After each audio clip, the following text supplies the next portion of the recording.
Hello, everybody, and welcome once again to Up North and Personal, where I speak with Canadian talent and hear their stories. And it would be pretty special to have one guest with me, but today we got two. Our first guest, well, she's been acting her butt off since we as a species landed on the moon. She's been in dozens upon dozens of plays across Canada.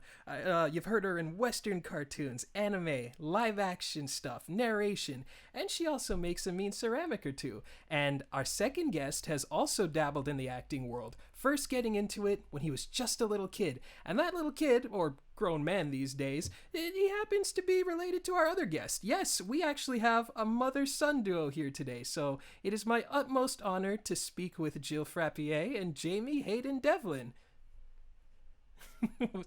No. Yeah. Thank you. Wondering about the moon and myself, sorry. Your intro.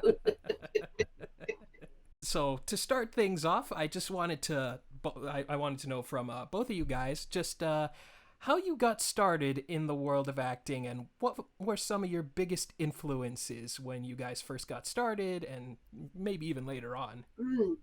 Okay. My mum and dad met doing amateur dramatics in London. Mm-hmm. And I always liked acting, and my grandmother had a kitchen that was so tiny. I mean, she put a little curtain across, and as soon as my sister and I saw a curtain, we thought, well, we have to perform. So we did. We had a lot of aunts and uncles, and I was the oldest of all. Anyway, yeah. And I acted at school. I acted at university, although I was doing a history degree. Just always enjoyed expressing myself and trying on different characters. And one of the things that's interesting is, does one go via the onion or the overcoat? Interesting question. I know. I see your face and you're pondering. Well, Yes. the overcoat Please you're explain. putting on a character. The onion is you're discovering it in yourself. I had a drama school for kids for 20 years, and I did think at one point of calling it overcoat and onion. Now, Laurence Olivier, who was, when I was growing up, he was it. He was the most famous actor. I think he was an overcoat man. I really do. Yeah. Yeah. And I met him. Oh, I really? chatted with him at Expo 67 because I was a hostess there at the British Pavilion.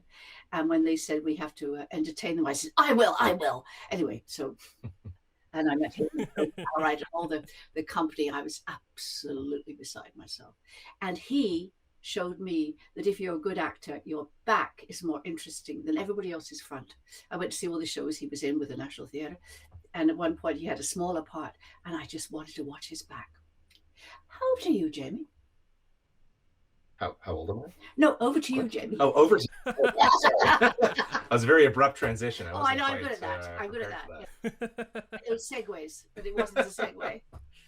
Yeah. Well, I mean, so yeah, I got into acting when I was quite young. I think I was 10. Yeah. So it was about Professionally, but you did earlier for a hobby.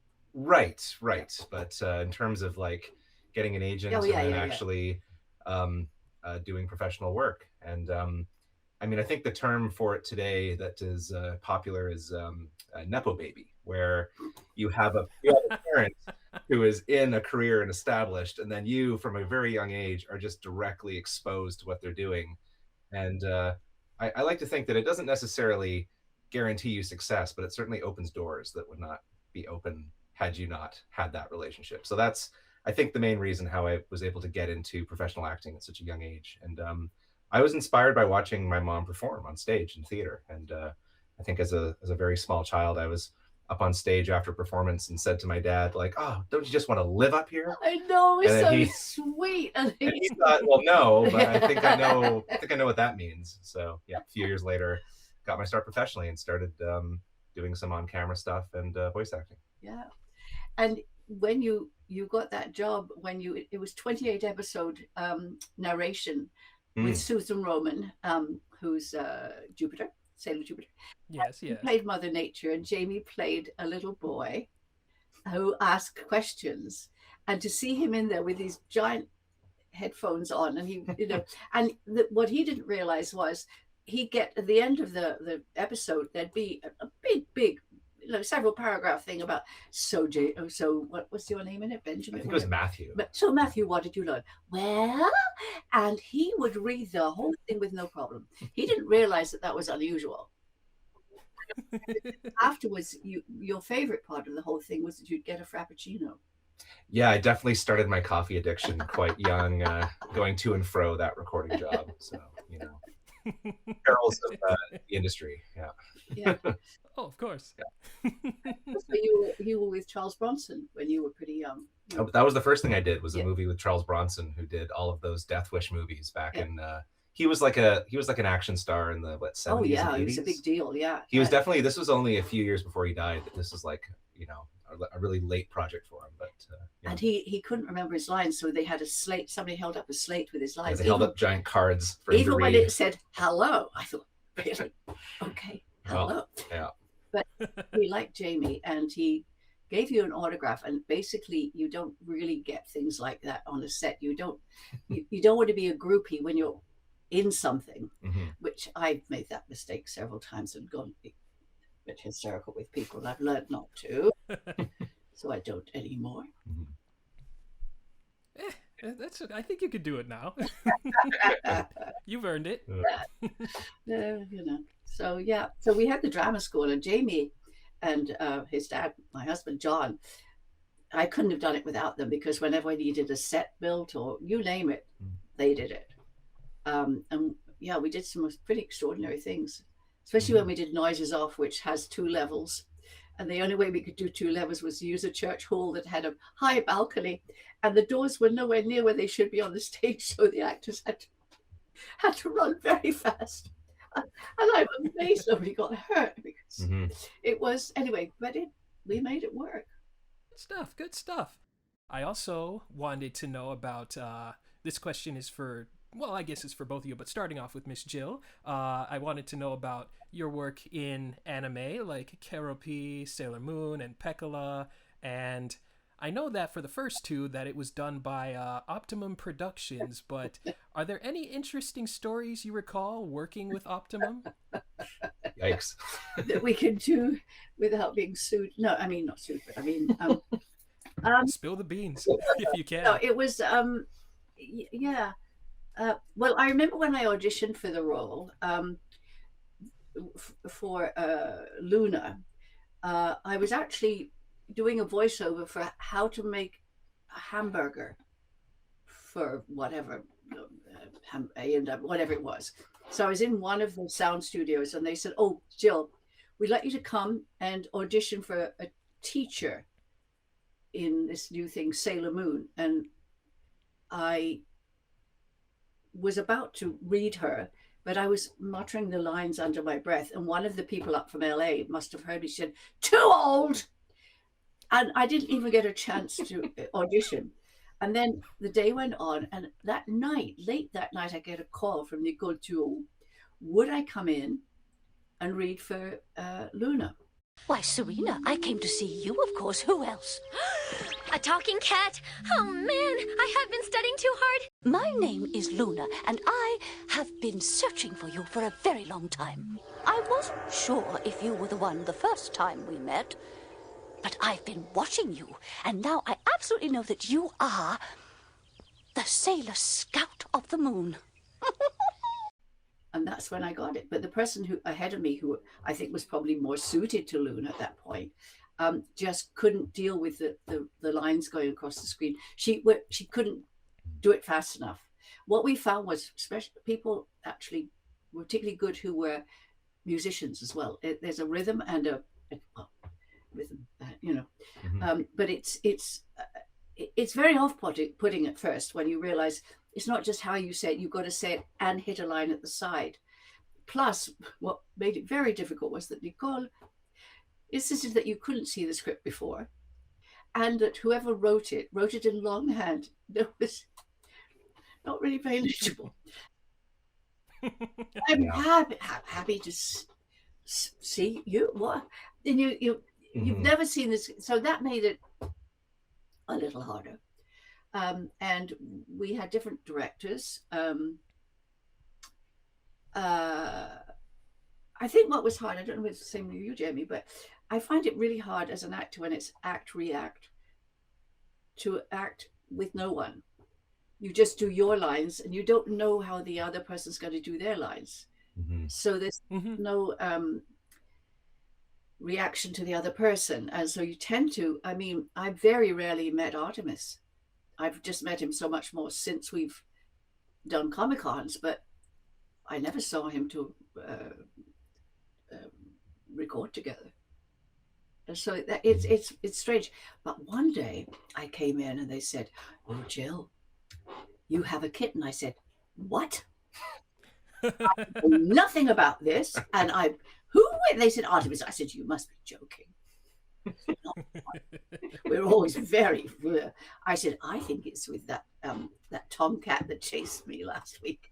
I said, "Gorgon or Goliath or anyway." I thought he was quite fun, and they said, "No, it's Artemis." Okay. Anyway, and the name was Diana, and she had already recorded. She'd come in an hour or two before me, so this was fun. I could hear her voice, and it was this little tiny voice, and I thought that was very cute. And they said, "Well, actually, if you want to meet her, she's in the reception by now." So I ran out and I said, "Hi, I'm really happy to meet you. What a fabulous little voice you did." She said, "Thank you." It's you. Mama told me I'd know you in a nanosecond, and she said not to go with anybody but you or her friends once I'd landed. I'm your dad? Yep. I realized that was her voice. It's embarrassing. Yes. Yeah. So, I mean, but what's more challenging than what we were doing with the cartoons is when you're actually dubbing somebody, a person rather than a cartoon person, because there's even a sign for doing that with your lips. Also, they tell you when to breathe in and breathe out. At one point, I was giving birth. I almost fell down because I did so much hyperventilating. And what are your experiences with it, Jamie? Yeah, like similar in the sense that I think what people often don't realize who haven't ever done voice work is that, yeah, you're almost never working with your fellow actors. That it's just you alone in a booth, and maybe they've already recorded their lines, maybe they haven't. So it's like with dubbing, you say your line and then you see like the text scrolling by and it's silence. You wait, you say your line again. And you have to do a lot of imagination work to sort of like think that back and forth is going on. But yeah, I started doing it at such a young age that the fact that like that rhythmoband method of dubbing that was pre-digital was like so technically challenging is something that I didn't even really think about because I just kind of started it, so young that in hindsight, trying to do that as an adult, that must be very daunting. So, yeah. There are also two scripts. Originally, you would get the director's script, which is it told you what your character was doing. For instance, when I was Mrs. Priscilla, it's like, the little lady with the large because she sang her. It would say an omelette falls on her head. And you have to react to that. Stop this impudence immediately. There's no excuse for your behavior, young lady. It's about time you grew up and learned to behave properly. I don't think I'd like that. What you'd like is of no importance. Everyone has to grow up. I had to grow up, and so will you. Then you'll have to act like a lady, just like me. So you need to read that, and then when you arrive, they'll probably then give you the actor's script, which is just numbered lines. But you've read the director's script, and I remember when we were doing the one we were both in together. Anatole, the French mouse. I was the French, yeah, and he was one of my sons. There was the youngest girl. She was scarcely reading, but she didn't seem to have any idea of what was going on, and so she was asked, "Well, didn't you read the script?" "Oh, I don't have time for that." And I thought, to a half. Well, that cartoon was actually unusual because they experimented with at least having all the children recording at the same time. Yes, they did. And one of the children was her oh. No, the one that's, oh yeah, I love her. Oh, you mean Alyson. I'm sorry, I'm blocking Pill, right? Alyson Pill, who was one of my students at that point, and she was in it. She's gone on to be on Broadway and a lot of movies as well. She's one of the successful Canadian actresses. And anyway, but she was one. She was in what was that? That movie, Scott Pilgrim versus the World. Yeah, she was in Scott Pilgrim versus the World. Yeah, she was in that. Yeah. Oh, she's been in a ton, and she's done a two-hander on Broadway. She's with Edie from Sopranos. Oh, Edie Falco. Yeah, oh, really? Yeah. Right. Anyway, she's done very well. And also there was the son of, oh God, no, I can't remember his name. But anyway, another actor friend of mine, his son was in it. So I had some pretty interesting mouse children. There were at least 6 of them. And every night, Francois went on a different adventure in the land of 1,001 cheeses. I never knew there were so many different kinds of cheeses. I did. I read all about them. Stop showing off, Claude. He is not showing off, Claudette. He just loves to read about things. I want Gargoylezola. That is Gorgonzola, Georges. Yeah. But it was this little girl saying, "Oh, I don't have time to read things like that." I'm thinking that's part of. Obviously, the parents hadn't made it clear to her. But then at the end, my favorite part, I don't know if it's your favorite part, Jamie, but is when they say, "Now we'll just do a few wild giggles or wild things," and I would like that because, especially with Mrs. Basilius, because she did get so many things chucked at her, whatever, and apparently the director decided to use that as his answering service. I wish I could have had it. I would have. Anyway, what was fun was when we were auditioning for it. They again came up from LA, and Jamie immediately got the part, but they kept making me audition. And then one of the people came up to me and said, we did a little sort of test one for them, recording when they were there. She said, we're worried that you're a little bit, well, shallow. I said, "Oh, I see." I said, "I'm so sorry." She said, "Especially that giggle." I said, "Oh, dear. So really you want me to earth my mouse? I will try to center my mouse more." And I thought, what are we doing here? This conversation is ridiculous. But anyway, got the part, and the director said, "Put that giggle back in." So,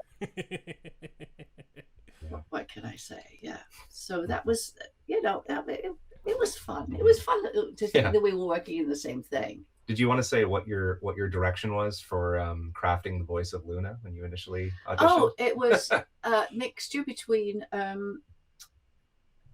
Queen Victoria and not D2, the other C-3PO. one. C-3PO. Yeah. Yes, actually, I did some. This is actually part of another question where I did some research and I found an old article from the Toronto Sun from August 1996, where you spoke about the inspiration for Luna, and you said it was a mix of C-3PO, Queen Victoria, and Yoda. And Yoda. Yeah, okay, that's right. Wow. But what got me was when I really listened to the Japanese voice. Well, they were quite high and didn't sound old at all. And I remember reading somewhere, of course I don't read anymore about what people think about me, but this was sort of saying, why couldn't she have made her younger? And I thought, well, Queen, and then you have, because people don't know, unless you're very famous, that you don't actually get to make all the choices.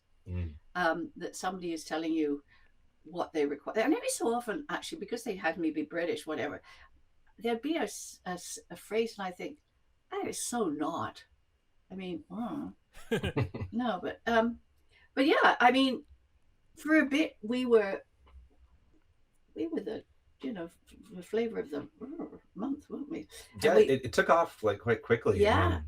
And even now, well, I say even now, but I was talking to you at the exhibition that people came up, and when we were chatting, whatever, and I mentioned Luna, and I had really strong reactions from people, and they haven't forgotten. It's and of course, I in the past have done a lot of or some Comic-Cons. I didn't want to do them during COVID. Well, they stopped anyway. And at the moment, I'm not crazy about going down to the States. But I have to say that it was amazing the first time a young man said, "You voiced my childhood." again, I'm sorry, I'm repeating myself, Malik, but No, it's okay. I was so touched by that. You voiced my childhood. Or another, because I love the Q&As, because I always like to freak Artemis out a bit. Yeah. Anyway, but but it's just like people would say things like, I didn't fit in at school, or I would run home at lunchtime, and I feel that there was hope for me, even if I was clumsy, that I could find it. I could, and that was the whole thing about Serena, was that she was a twits a lot of the time, but when it could be, but she could find it. She could find the courage, and I think, I mean, I didn't realize that we were doing it, but I think it was written by a teenager. The original creator of it, Japanese young woman, was I think it was a younger woman. Let me see how old she was when she I did that. thought of it. I thought she was around 19, but okay. Yeah. Well, for my great age, 19 is very young, Malik. Okay. She was like in her 20s or something. Oh, yeah. It was a kid basically. Kiddish. Yeah. I mean, and then you get Halloween, and you get all these people wearing costumes and whatever. I saw a girl at a Comic-Con wearing Sailor Moon costume, and it was really high on the buttocks. And so I saw a lot of buttock, and I came up close behind her and said, "Oh, Serena, what are you doing?" And she jumped in the air. Like when you sneak up on a cat or something. I was being Luna, yeah. And then we took pictures with me just pointing to her buttocks. Comic-Cons have changed a lot.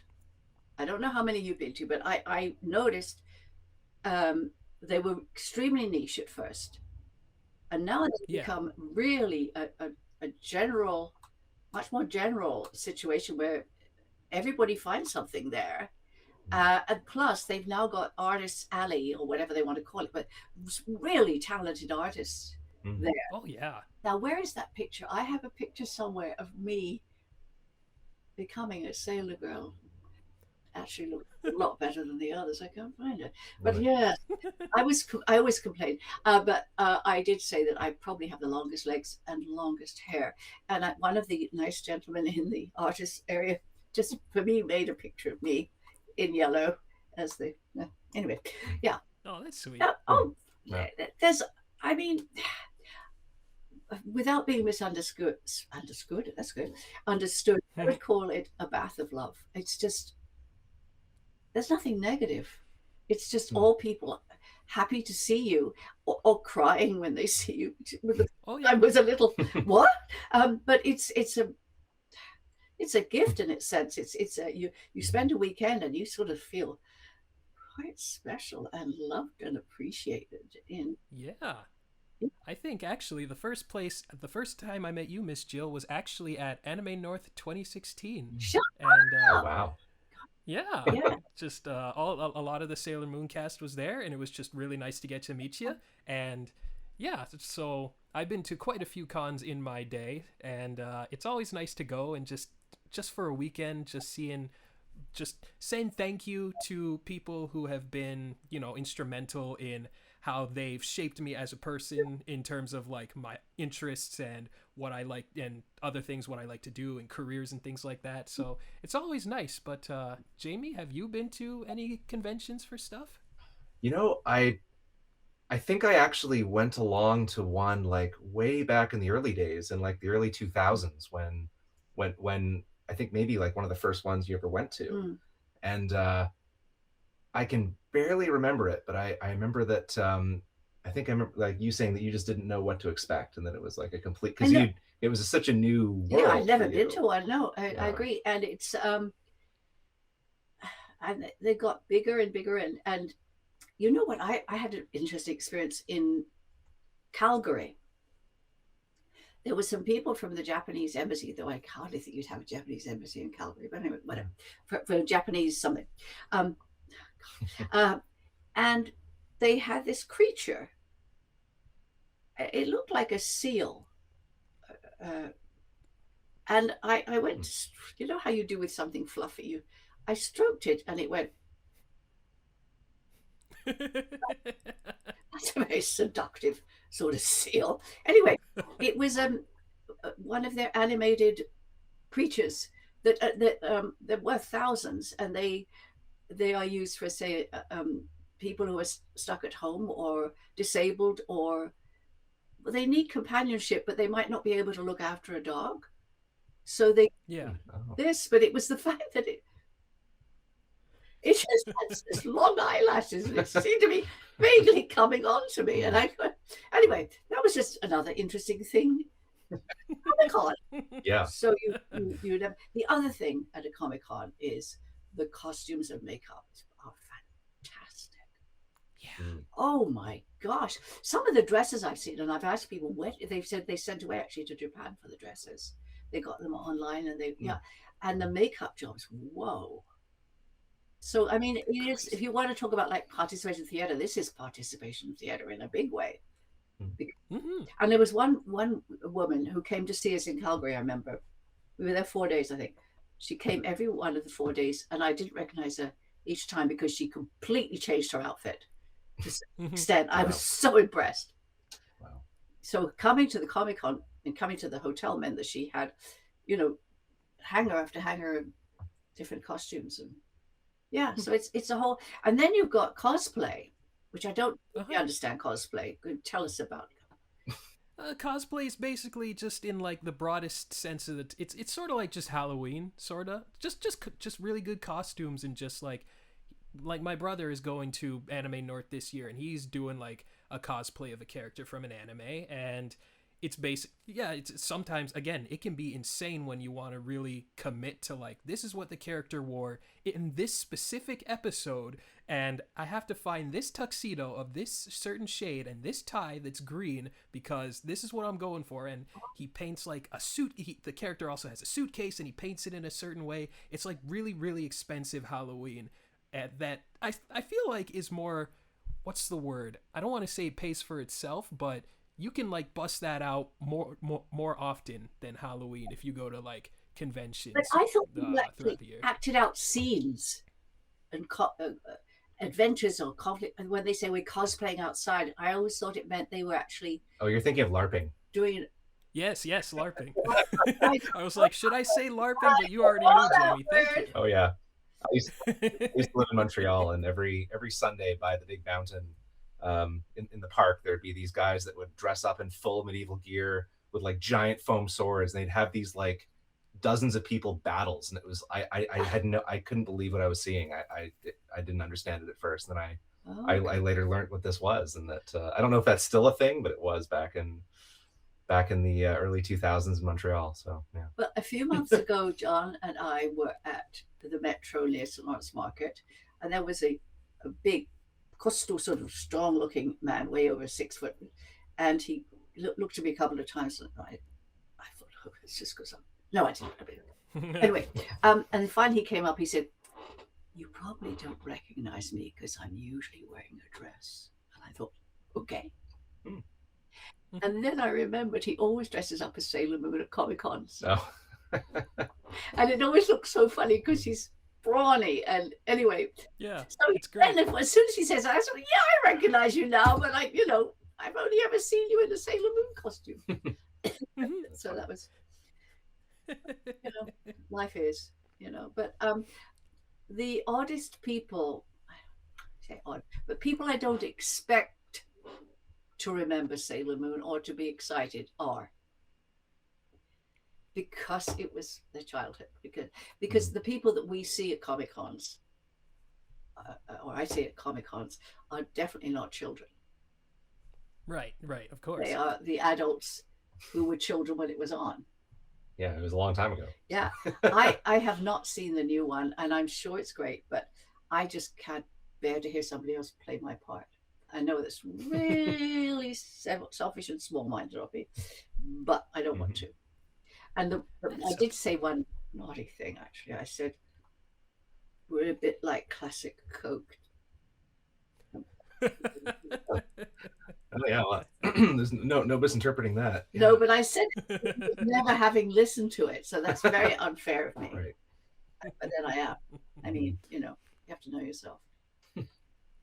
So yeah, because full disclosure for me, I still haven't seen Sailor Moon in its entirety, but there's always like I always have to like think about which one I want to go with because there's so many different versions out there and I respect them all, where I'm like the original Japanese and then the original Toronto dub and then the redub that actually keeps like everything uncut, and I'm like, maybe I should do like little bits here and there, but I have to like pick one to do a run with. But I respect everybody who has worked on that show in any capacity, so it's great to hear that multiple people, even though the Toronto dub hasn't been like commercially available in years, people still remember it and they still respect it and they still know like this is where it started, and I just find that amazing. Yeah, well, it's pretty weird. I mean, at one point, John and I were really broke, and we did 4 scripts of Sailor Moon. What would happen would be you'd get the very raw translation, and then we use that, try to make it fit the lips, whatever. And I remember there was whoever was doing it was tired, and they were fed up. The Japanese person translating, and at one point Sailor Mars says, "Well, I should get the dress because I got the best tits." And we went, "Okay, then we have to change that a bit." And so I work out more or whatever. And then there was another time when we noticed there was a store, and when the girls came out, they had these bags, and on the bag it said "How to." Okay, it's a good shop. I like going there. I know one of them was Kindergarten Chaos, and mentioned this to one fan one time. It was a guy, and he knew every line. We'd forgotten what we'd done, but he was quoting the lines to us. So that was wow. Yeah. But my favorite is the little movie where Luna falls in love, and that's when she becomes a girl just for a little while. There are pictures of her in profile looking so moving. I love those, yeah. But it's and I mean, it's been so long. I don't remember all the details about it. But yeah, you were right about the script thing with the when I wrote down from that, again, I'm going to be going back to this Toronto Sun article from 96. Yeah, you said you wrote 4 episodes from that, and I found the one where it's like, oh yeah, I should play Snow White because of this and this, so I looked up the episode just to make sure that is what it was, and the line that you wrote was, I've got the most talent here, while she like pushes up to like Sailor Mercury. Who cares about the prince? Who gets to play Snow White? I do! I picked me because I'm the one who chose the play. But I'm the one with the most talent here. Excuse me, but I'm the most graceful. Oh, wow. Yeah, but also Sailor Moon is nude when she's changing into. Oh yeah. And they big shocker. But my favorite thing was they always end up with a few minutes too little because they'd be cutting stuff out they didn't think that they should see, and so they'd have a PSA. Is it a public service? Oh yeah. And so in the middle of, after all of this and the weird and wonderful monsters, always with these enormous pointed, woo, and that was usually on the 20th minute. And then we then do Sailor Moon Says Brush Your Teeth. Luna's gotta be one of my very best friends, but keeping pets is more than furry hugs and cuddles. If you love your pet, you want to give him or her good nutritional food. And make sure they get all the shots they need from your veterinarian. And don't let them wander into the street where they can get hit by a car. There are so many unwanted pets in the world. Talk to your parents and your animal's vet about getting your pet spayed or neutered. Luna says. Bye-bye. And it was like, the irrelevance just so overwhelming. But that was exercise, eat well, blah blah blah. Yeah, to cover up the fact that they didn't want to show, and they also didn't want to show anybody that was trans. So they got around that a lot in the Toronto one. They did a lot of little things. Yeah. Or if they thought there was a nudity, splosh of paint. There's a splosh there. Oh well. And tuxedo mask. I remember the first time I went to anything. Actually, I know what it was. It was at U of T. Yes, I wrote that down. The first, well, this might have been the first, but this was Friday, August 23rd at Club Anime, One King's College Circle at the University of Toronto. Wow. And what do you know what year that would have been then? 1996. Oh, that was 96. Yeah. So that if that's Yeah. what I'm remembering, that's why I've got such a fuzzy memory. Yeah. I was about 10. So. Yeah, well, what happened was we were sitting on a sort of platform or whatever, stage, whatever, and then somebody in the audience said, "Can I give you a hug, please, Tuxedo Mask?" And he said yes, and then there were a lot of people who wanted a hug. And then I remember when we were signing, the lineup went round the block, and it was the first time I realized that famous people who have awful signatures, it's a question if you do a lot, then your wrist gets sore, because I was Jill Frappier, no, Jill Frappier. But I was not trying to be clever about it. Yeah, I remember that. So that was the first time. Wow. Yeah, that was a long while ago. I mean, Yeah. I thought it was And later then than that. Okay. no, yeah. So later in the month, you would be at the CNE as well. no, Really? I don't remember being at the CNE. Perhaps the others No? wasn't. Oh. Well, I play hard. Maybe they were, but maybe you weren't there. But someone was there. Linda and Katie even went to Australia. Oh yeah. Wow. Really? Yeah. Like at the time, or just No, just in general? because of being Sailor Moon people. Oh, of course, yeah. And Linda That's always was the last Serena, and Katie was Mars. Susan said Jupiter, Ron Rubin, Artemis, and the other two ladies haven't really done it. Can't even remember their names, but one of them went on to write a lot of screenplays for TV shows, Mm-hmm. and the other one is now an agent, I believe. But the main people would be the people I've said, yeah. And I enjoyed some of the stuff in the States too, where they always say yes, ma'am. So I like to be yes, ma'am. Now, what do they had a word for me which I thought was really cute, but I can't remember what it was. Anyway, yeah. I haven't been to that really big one. That would be exciting. That one, isn't it? Is it San Diego? No, Yeah, San Diego Comic-Con. yeah, That scares me. That's intimidating. yeah, yeah. Wow. And they have also film stars there. I mean, it's just a big, yeah. It's a literal boiling pot because it's in San Diego. Well, yeah, that's true. Right. I did Assassin's Creed. I was the character on Assassin's Creed. Marianne Disraeli? Is that it? Shut up. Yes.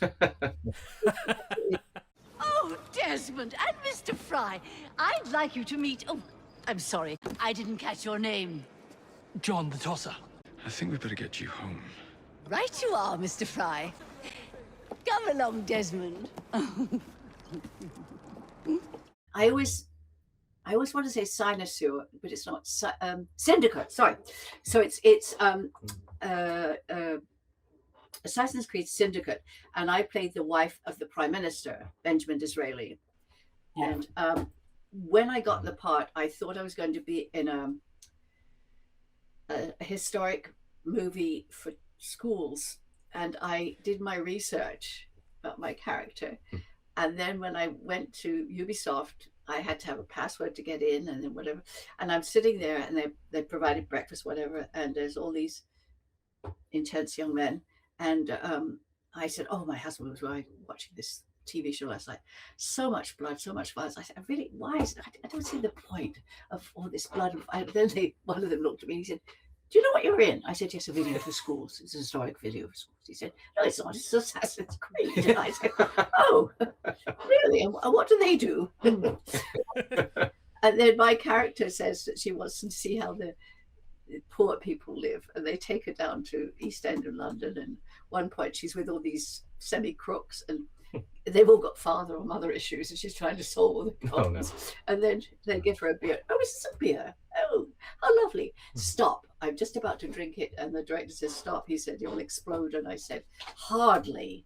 I mean, come on, she's drinking a beer." What? He said, No. You've just gone past your camera because you have a camera attached to you here. when you're doing mocap. And so I'd gone past. So in fact, I didn't explode so much as totally disappear. So I had to go cheers, which of course we all do when we drink something. We put it down our bosom. Yeah. So that was interesting. I like that. I'd love to do more of it. It was really, really fun, and it was like being a kid again, because I was supposed to have a dog, and I said, "Well, where's my dog?" And they gave me a box with a tennis ball on it. Okay, it's my dog. And then the guy playing disraeli said, "Well, where's my gun?" They gave him a piece of wood. He said, "All right, where's my gun?" And he said, "My gosh, it's like being in the street when you're a kid. Okay, this is my gun." I said, "Oh yeah, of course it is. It's my dog." Okay. And at one point we went to hug, and then we realized we couldn't because our two cameras would bash. Yeah. And then you've got people all the way around at computers, and they're putting all the background or whatever and the costumes, whereas you're in all black. And you have these dots on your face. And I had this paranoid thing about, what if they've used the wrong black today and I can never take these off? How many parts will I be able to get with these black dots all over my face? Anyway, and they put little nipples all over your body as well, and special gloves, special shoes. And then they add everything. And then and I imagined her as big, with a big bosom. So she was like a big ship, and they made her skinny, and I just thought, I didn't act her like that, because I didn't see it till much later on. And then they showed me, we were almost finished, you can have a look now, and I'm there, this skinny person with a bald head and a hat a foot above her head. They said, "Well, you haven't done the hair yet." We always do the hair last. Yeah. Of course we do. Of course, I get it. I mean, I find it all fascinating. I'd love to do some more. Now, was that done in? Because I know Ubisoft has like places in Toronto and Montreal, but do you remember where it was? In Toronto, it was. I can't remember the street, but yeah, that's where we used to. It was near Lapin, a street called Lapin or Lapin. I can't remember the other street, but anyway, yeah. It was. But I even had to. There was even a password to read my script. Yeah, Wild. Because apparently they have to be very careful about keeping it secret. Oh right, yeah. Things always get out, Mm-hmm. You wouldn't believe it, yeah. Apparently, another thing is they usually had a male lead, and one year women started writing into the CEO saying, "Why can't a woman be the lead?" And the CEO said, "That would just be too complicated." Now the ex-CEO, and they decided they would have a woman. So they chose this 26-year-old from England. And then she had a brother. So they gradually were bringing in. And she showed me, I became friends with her, and she introduced me to Zumba. And one time she left her suitcase at our house, and I said to Jamie, I'd just been off to Zumba with my friend, and then she came to the door, and she was about your age. We said, "Mum, you have friends my age?" And I said, "I've got friends all ages. All ages." Yeah, she must have been minting money. I mean, those things, Yeah. But I'd love to, I had the opportunity to try for a very interesting part for them, which I didn't get, where you had to learn a new language. Oh, really? What was the language? Well, I don't know. I mean, it was just like very, you had to get used to pronouncing strange words. I worked really hard at it. I didn't get it. You know why? It was a Zoom audition. I hate Zoom auditions. I always seem to fail Zoom auditions. Yeah. Ask Jamie. Oh yeah. Okay. I didn't forget about you, Jamie. I should probably ask Jamie. I'm so sorry.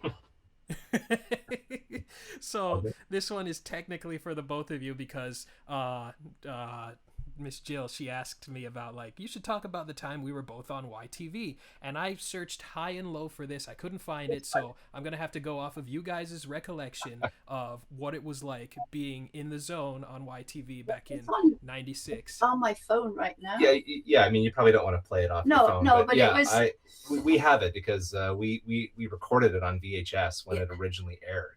Yeah. And then I found that years ago, and I digitized it. So I've got the clip of that little segment. Yeah, it probably doesn't exist anywhere else, right? Because it was just broadcast once in like 98, I think. And you were at summer camp with that awful woman with her awful son. Yes. Yeah, anyway. That, you know, like a sidebar. Yeah. It was a sidebar. Anyway, and I remember as we were driving you back to the camp, you just said, "Do you want to say what you said?" I think I was like, oh, I could die now. I'm so happy. I've been on YTV because I was right at the age where I was watching YTV all the time. But the way you put it, you didn't expect. You said, "Oh, I wouldn't mind if I died tomorrow," and I said, "What? You're like been on YTV." It's like, what else is there to aim for, Mom? Basically. Yeah, it's pretty wild when you are that age and you like sort of break that fourth wall where it's like, you know, the people on your television and then you're in that studio and it's a little bit like crazy, really. And it was so tiny. The studio was. Yeah, it was tiny. And the guy had the camera, and he, like up your nose almost. So I kept like, what? Oh yeah. Just, like, moving around. Yeah. No, that was cool. But I thought it was fun. I wanted you to be on it too because you were talk about. I don't know if I had done my role by that point, but then he's been in a lot of other cartoon series. But that was way later. I mean, like Sailor Moon, like, you know, that was when I was just starting out. And, I think I was the guest lead in one episode in Sailor Moon, and I don't remember what year that was, but it was. I know I was pretty young because I was playing like a romantic interest of one of the Sailor girls, and that was like such a foreign concept to me that I remember acting it was like truly bizarre because I was like, well, I'm a prepubescent boy, so I don't really know what I'm doing here. Oh, for sure. And I think I had it written down as well. I think it's got to be here somewhere. Active mole. Again, that was a completely different project. No, that was Franklin the Turtle. Franklin the Turtle. You were hyperactive until one day you go in and your voice is broken. That was two different characters. Oh, yeah. Okay. They got me as again another guest lead in Franklin playing a hyperactive mole. Well, Franklin, what do you want to do now? Play soccer? Maybe later on. You've got a neat-looking train I want to see. Come on! And they liked me, so they actually wrote in a new character, which was Raccoon. And so then I became like a recurring character on Franklin. And then, unfortunately, you know, the voice broke. And then they were like, well, I think we're going to have to sunset Raccoon. He's sounding a little old for the Woodland Friends. So. I'm Franklin, and this is Fox and Raccoon. Hi. Can I play too? Gee, I don't know. We're doing big kid stuff. Yeah, we don't want you to get hurt or anything. Why don't we just let him play with us? He's new and he doesn't know anybody else. It'll be like having my little brother tag along. I have to help him do everything. I was a huge Franklin nut as a child. Like, some of my earliest memories was like going down to my P.O. box back in like Scarborough when I was like 4 years old with my mom and waiting to see if the next Franklin book had come out in like Scholastic. Even though Franklin had been around since like the 80s, I didn't know, but I was like, oh, I can't wait for the next Franklin book, and then watch Franklin on Treehouse at the same time. And it was just like my whole life from like when I was like 4 and 5 alongside like watching like Sailor Moon reruns and other things like that. But Franklin is like a core memory, as the kids might say these days. But I was like, oh wow, he was in Franklin, and Jill, you were in Franklin as Miss Periwinkle. I remember Miss Periwinkle because I loved the word periwinkle as a child. Franklin, Snail, I'd like you to meet an old friend of mine, Miss Periwinkle. She's an airplane pilot. How do you do? You're a pilot? That's right. I dreamed of flying ever since I was your age. Of course, all my school chums thought I was positively crackers. Because snails can't fly, right? Oh, no. They told me girls can't be pilots. Now, isn't that the silliest thing you ever heard? How come you never gave up on your dream? My father always told me that I should follow my dreams. And my dream was to fly. Wow, I don't even remember that you were in Friends. No, I remember Mrs. Priscillia's in Pippi Longstocking, and I remember that. What the hell was I in? The one with the penguin. Peccola? In Peccola, I was always putting washing on a line, and well, there was a point where like we were both doing so many little bits of characters in all these different shows that I'm sure there's shows I've completely forgotten about. I was in. Yeah, I was in several. One of my favorite characters was a redub of a British show. They want to make it less British. So they cast me. I thought they cast you, okay. And it was called Animal Shelf. It was adorable. It was all these animals that came alive at night or whatever that were on this kid's shelf. And I remember that. I played this little tiny pink teddy bear, and Susan, who's Sailor Jupiter, directed it actually. But our only problem was we had to keep stopping and going, oh, I'm playing that part. And so my teddy bear was so little that when the others went on an adventure, they would forget about me and I would fall down a rabbit hole or something because I was so little. You know, it's like when you go to bring your younger brother or sister with you to the party and you really don't want to. Well, that was me. Yeah. And so we really enjoyed. I enjoyed her, and she couldn't say. She said Kinkur. She couldn't say Kinkur. She said Kinkur. Yeah. And as I said, Susan and I just had this problem of really thinking she was the cutest thing, or whatever he was, whatever gender, I'm not sure. I'm giving Timothy a collection too. I'm giving him a huge collection of stamps. Every morning, as soon as the mailman comes, I've been taking the stamps of all the letters. Yeah, but I don't know. I don't know who ever watched it, but it was. I thought it was delightful. It was the world of the stuffed animals, not the boy. You sort of almost just see a shadow of him. Yeah, I vaguely remember something like that. Again, I think it might have been on Treehouse or something, but I do remember like a shelf and a bunch of toys just doing stuff, and you never saw the kid. Yeah. So I'll have to look that up. The giraffe, and there was a... Yeah, there was a giraffe. I don't remember the other characters, and of course there was my little mutt. Was my... Oh yeah, Little Mutt. I remember you talking about that. Pink, that character name. It was just an odd character name. No, I just loved it. As I said, Susan and I just wanted to adopt it. But then I realized I was playing it. Right. So that was modeling. And of course, I taught Susan at the Dome, the drama school in Montreal. Mm-hmm. So we go back a long way. Yeah. That's crazy. And when she was kid, and Susan had her own TV show, sitcom. Oh, really? Yeah. Really? Yeah. I can't remember. I don't know. Do you know the name by chance? No, it was a long while ago. I think some director or producer noticed her in something and said, "You need to have a show written about." I wish I could meet that person. Wow. I want my show. You want your own sitcom? Yeah. I want my show. Plus, I can still stand up. Right. So Jamie, I think I found the character. That there was a character in Sailor Moon who was also named Jamie, but I think it might have been. He sounds like after your voice broke, but okay. I'm because it was like, yeah, the character's original name was not Jamie. No. It was Asai, and he was again one of like a romantic interest of one of the Sailor Scouts. Yeah. But I'm not sure. Maybe that was you. Well, I'm not sure. That was me. Yeah, because that's why the character is named Jamie, because I guess they weren't feeling super creative with the translating of names. So they're like, oh, the actor's name is Jamie. The character's Jamie. Sure. Yeah, of course it's Jamie. Hi, Jamie.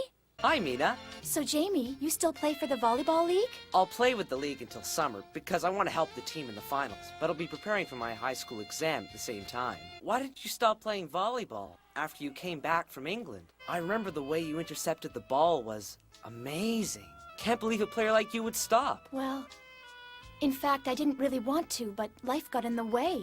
That is the one, because actually there was a Sailor Moon fan that sent me a clip of that asking, like, is this you?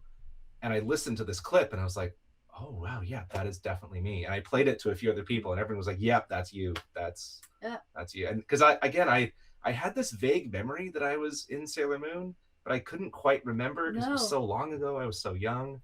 But it's one of those things where, you know, being on social media, sometimes people will just like bring stuff to me and be like, is this you? And I'm like, oh wow, yeah, that was me. Huh.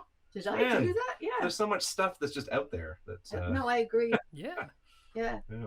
People are constantly telling me I was doing things, and I think, real, I'm not sure about that. Yeah. Because of course, this is Priscillius and Pippi Longstocking. I did the soundtrack, lead track, I think they call it, for the movie. Oh, right.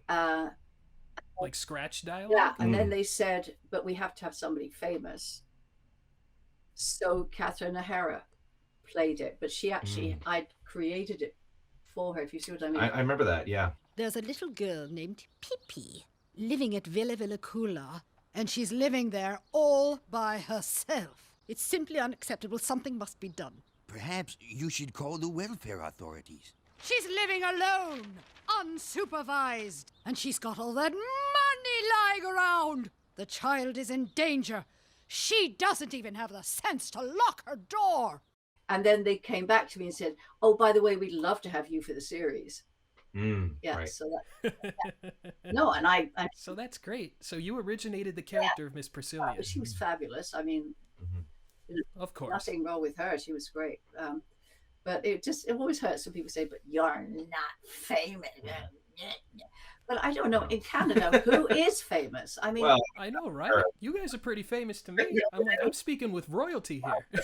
Oh, well, talking about royalty, we have a picture of me as a queen, but Jamie said I should put it down. I had it up when I was doing my Zoom yoga, and finally the teacher said, Jill, I just have to ask you about your feelings about royalty. And I said, no, that's not the real, that's me as the queen. They put my face on the queen's body. I wrote it was funny, and they gave it to me afterwards. Yeah, so there we go.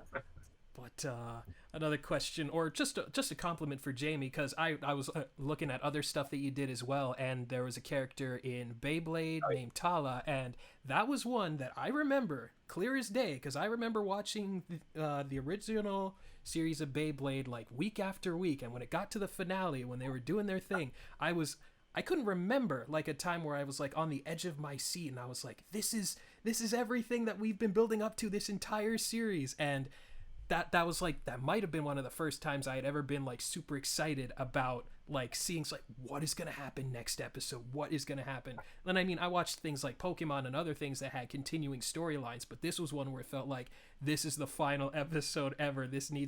We need to see what happens next. So I just wanted to say thank you for just being a part of that, and just Oh yeah, well, you're welcome. And that was I remember that was probably the most intense role that I played, where I was like I was like a supervillain, you know. Hey, that's what we all want to play. I rewatched Beyblade recently because I was curious. I was trying to remember what it was like, and yeah, like the whole storyline, that I was like a, you know, cryogenic like half robot thing created in this like Russian Orthodox lab run by an evil monk. I was like, this is some intense storytelling here. Hey, Tala, I can hear you, but where'd you go?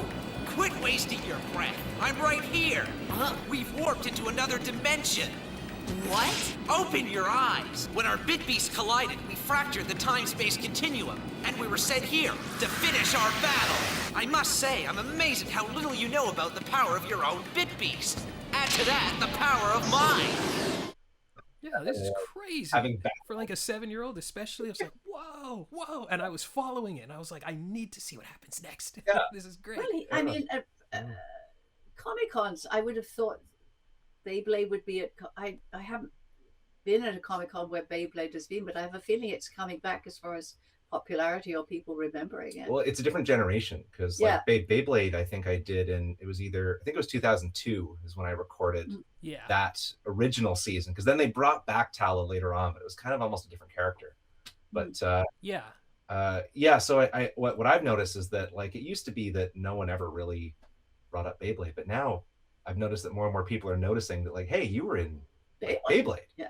And it was like, oh, I guess it's because those people are like aging into a segment of the population where they're, you know, reminiscing about their childhood and stuff. And so it's only in the last couple of years that I've gotten contacted by people like, hey, were you in Beyblade? I was like, yeah, actually I was. Right. Yeah, definitely. And I mean, Beyblade has kept going and going with like different iterations and things like that. A good friend of mine who lives in Saskatchewan, he sent me like a Christmas gift last year, and it was like this new Beyblade set. And I was like, oh my God, I haven't I haven't played Beyblade since I was like 7, but I'm getting use out of it now. Nice, But nice. it's great. So yeah, I definitely should give Beyblade, like, especially the original series, another rewatch, because yeah, I hear good things about the new one, but I also want to go back and see what you guys, like you and various other, the Torontonian talent and Canadian talent did with the show, because it's always cool seeing what, you guys did back in the day. Yeah, for sure. Yes, I remember it well. Yeah. So there was another thing when you were talking about the Japanese voice of Luna, she is also the voice of Queen Beryl, if you didn't know. And there is an old book like talking about the production of the show, where the cast said they had giggling fits hearing her switch from Luna to Beryl, and sometimes she'd mistakenly use her Luna voice for Beryl. But I just bring that up because you voiced Queen Beryl in like one episode for like a flashback. I don't remember. You think you can defeat the power of the Negaverse with that miserable silver crystal? It's us as a team, the Sailor Scouts, that's important. We're all strong on our own, but we're at our very best when we're together. I don't remember. Yeah, it was blink and you'll miss it. It was just like part of a recap episode. Wow. Yeah. Well, they would do that a lot in the animes, is they would get you to just voice little tiny parts here and there, just because they didn't want to, hire an actor just to come in and do like one line. Yeah. Sometimes it's like, hey, can you do this for a quick second? Yeah, that happens a lot. Yeah. I really wanted to be evil, but I don't think I ever was. Don't we all want to be so bad? It's often the fun part.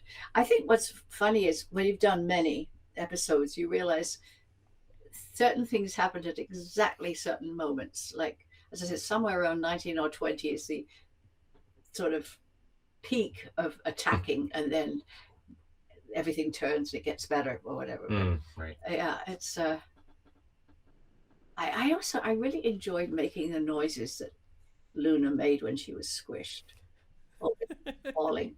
And what they would do, like you'd watch it and it would give you the eat whatever, and then usually it would be just don't follow the band anymore, just watch the picture and be, as it were. But the thing is, the brain is always that beat behind.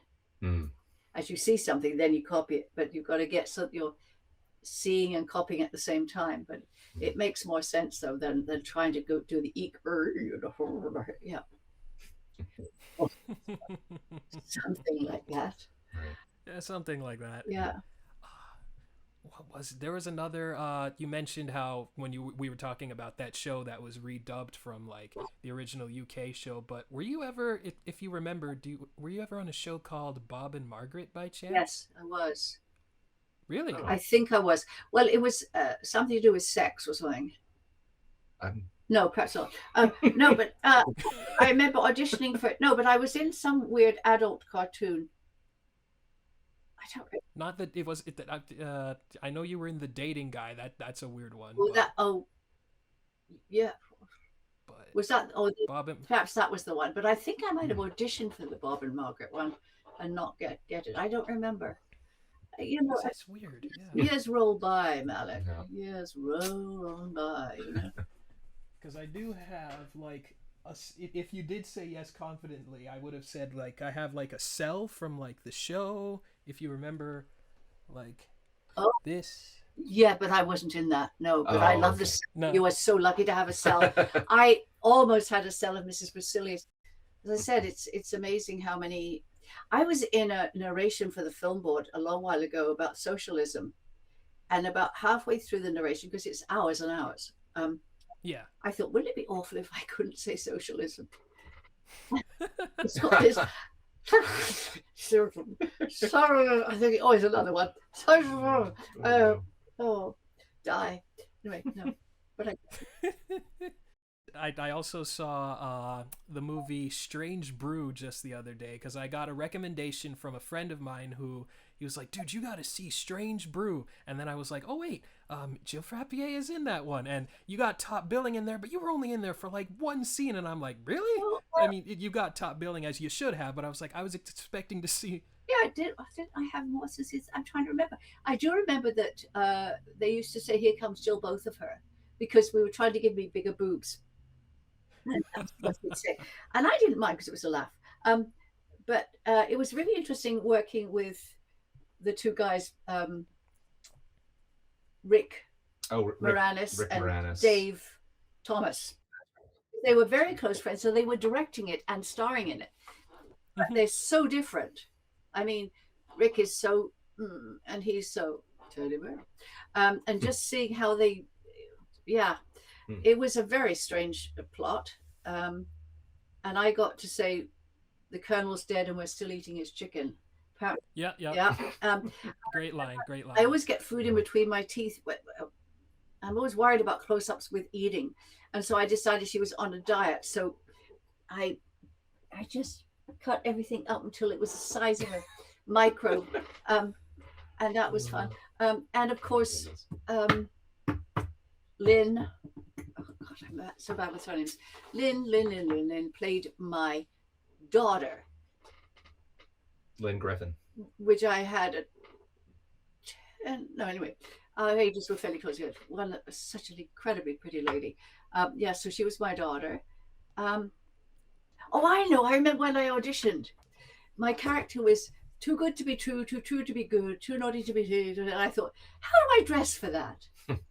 So and I had no idea what the show was. I opened the door and there was Rick Moranis and Dave Thomas sitting there, and I started screaming. I was really, really uber groupie. Ooh, yeah. That's fun. That's okay. I'd probably do the same. But I got it, Anyway, yeah. So it was, and I remember at the time. Yes, that's right. I was wearing a dress I'd worn in a theater that they'd given to me afterwards, or I'd bought afterwards, whatever. And I was being egged to do a movie for the guy who always likes a lot of blood and wallop. The Canadian director, David, and sure. Anyway, him and Ivan Reitman, whatever. They were doing this movie. It was early days for David Cronenberg, and they wanted me in it. And I went for an audition, and they said, and you'd be nude in a bath, and it comes up through the plug hole. And I thought, I don't think I want to do this. They said, and what's your body like? I really remember them asking me, and I said, it's perfect, except I have a strawberry birthmark that starts on this thigh, goes over this breast and over my shoulder. Apart from that, I'm wonderful. Anyway, so then they kept watching me. I thought, no, I don't do this. Then they sent me the whole script, which made me think, anyway, I didn't do it. The strawberry birthmark that saved me. Oh, that's great. Yeah, so that was fun. So we got through most of all the questions, but I did want to ask for Jamie, where has life taken you ever since when you started did acting and things like that? And what do you do now? Yeah, well, so I did a lot of acting through my childhood and teen years, and then I moved to Montreal for school, and a lot less English language acting over there. Did a little bit here and there, odds and ends. Yeah. A random episode of Blue Mountain State that was shot in Montreal back in 2010, and a couple of other things like that. And then I started a farm for a while. I worked in hospitality, and now I work in forestry, living in small town British Columbia. So awesome. So that's great. yeah, it's been quite a journey, and so I've recently been kind of reconnecting with some of the acting past and getting in touch with people that remember things like Beyblade, and even just doing something like this, just kind of remembering oh yeah, that was like a completely different part of life that I forgot about for some years. That right, voice acting, childhood, all that. So yeah. That's great. It's great to but that's great to hear that you're doing all that stuff. And Jamie's wife is in the arts, and she's an arts What is that specific? Yeah, like our arts administration for like the local region in British Columbia that we live in, and so. And the first time we went to visit them, John, Hassan, and myself, Kaylee had organized a whole week of different arts, and it started. We went to see some burlesque, and it finished with 4 authors, and I just loved the A to Z, or the Z to A. And the burlesque was really fun because it brought back what we were saying about Comic Cons, because half the audience was in costume too. Oh yeah, yeah. And I hadn't watched burlesque before. I mean, you know how it ends, so that's not new. But what's new is how do they get there? It's about the journey. Yeah. That's what fascinated me. I was particularly fond of the girl who came on as a flamingo. So, yeah. So, oh, sorry. No. Oh, I did also. Nearing the end as well. What are you guys' favorite food? I also like to ask this of people just to see what they say. Jamie. Favorite food?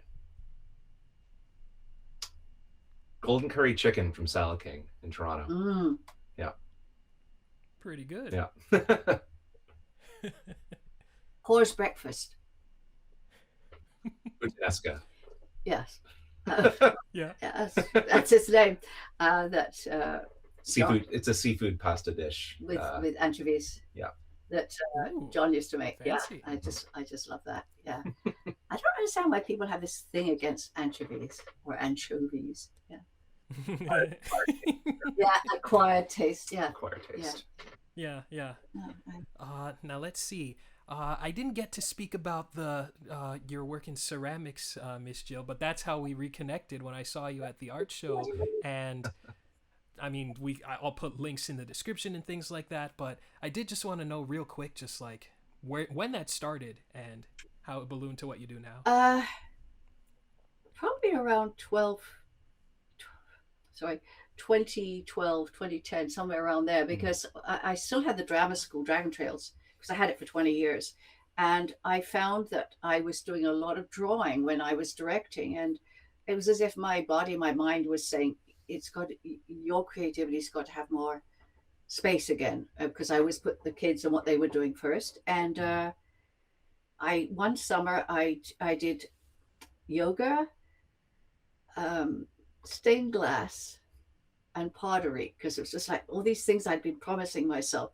Well, the stained glass was really awful because I was the only person who needed band-aids because I constantly cut myself. And then the teacher wanted to do something that was all geometric, and I can't do geometric things. I like round things. Anyway, I spent the whole of the 8 classes trying to cut bits up. By the last class, they'd made lampshades and you name it. I was still cutting. And the teacher said, perhaps you should try a special class. So anyway, whatever. But then I did the yoga, which I've continued, and I started the pottery, and I got more and more interested. And then I closed the school so I could concentrate on my creativity again, performing and ceramic. And gradually, I started with the wheel. Always had a bit of a problem with the wheel, but it makes some beautiful shapes, none of which I've made. But anyway, and then I got into more hand building. And COVID was a big step for me because I couldn't reach my wheel.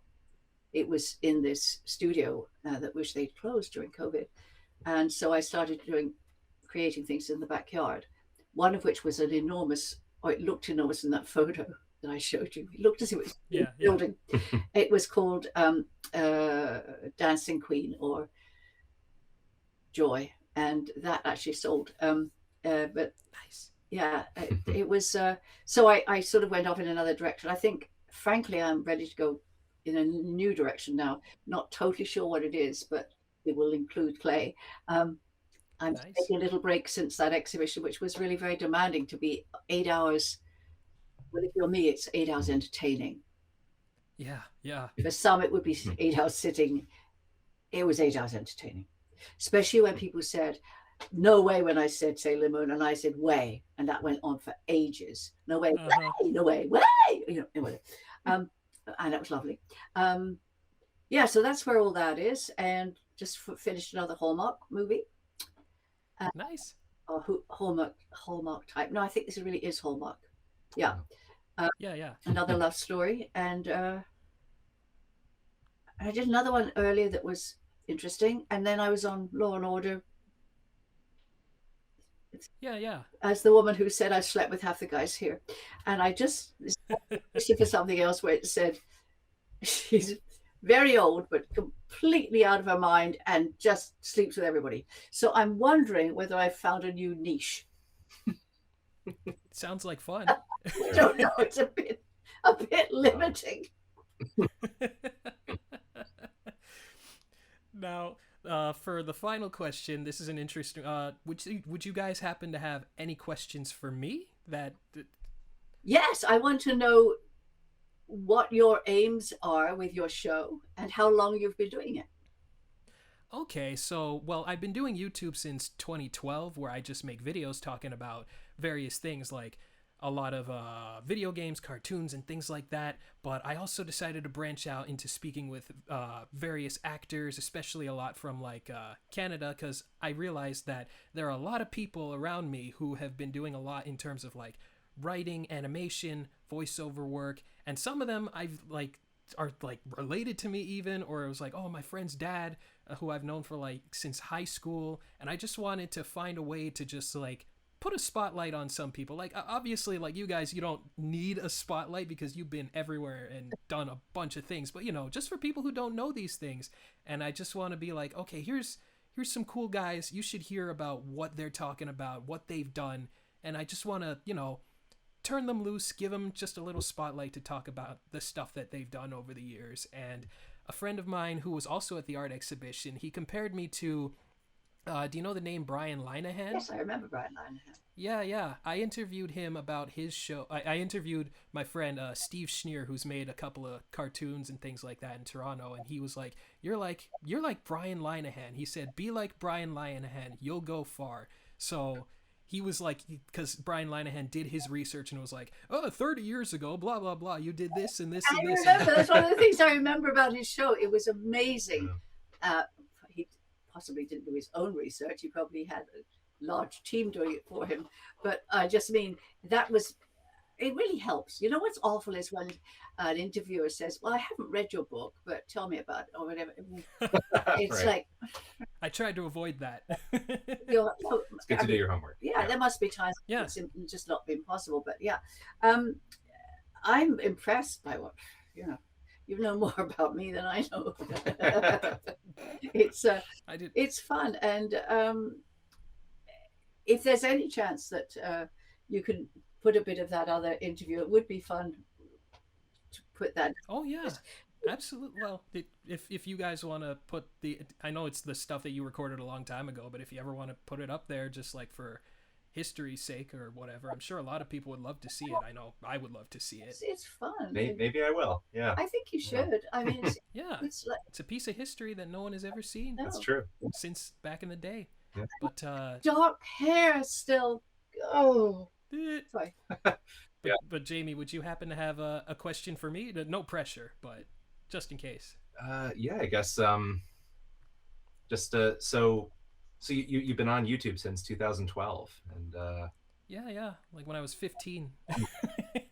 And half my life. Yeah, what's coming up next? Anything in development?